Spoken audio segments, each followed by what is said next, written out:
Stephen Hawking bëri një parashikim të frikshëm për fundin e botës dhe nuk jemi larg.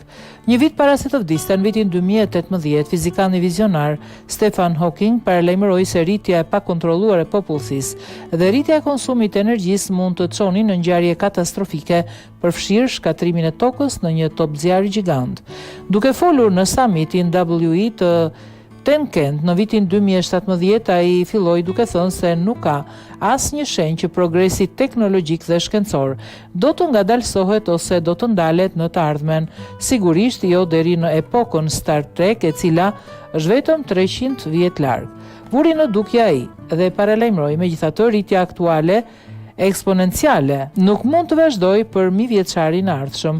Deri në vitin 2600, popullsia e botës do të qëndrojë krah për krah dhe konsumi i energjisë elektrike do ta bëjë tokën të shkëlqejë në të kuqe. Kjo është e pabazuar, tha ai. Kërcënimet me të cilat përballet njerëzimi. Hawking dha shumë detaje duke ju shpjeguar turmës së mbledhur se nëse rritja e popullsisë do të vazhdonte me ritmin e saj aktual, njerëzimi do të zhdukej tërësisht nga ndonjë katastrofë, siç është një luftë bërthamore e cila përbën një kërcënim shumë real, pasi 9 vende, përfshirë Shtetet e Bashkuara të Amerikës, Rusinë dhe Korenë e Veriut, zotërin armë bërthamore. Mbi popullimi dhe mundësia e luftës bërthamore nuk janë të vetmet skenar mangthesh që i shpërndahen njerëzimit.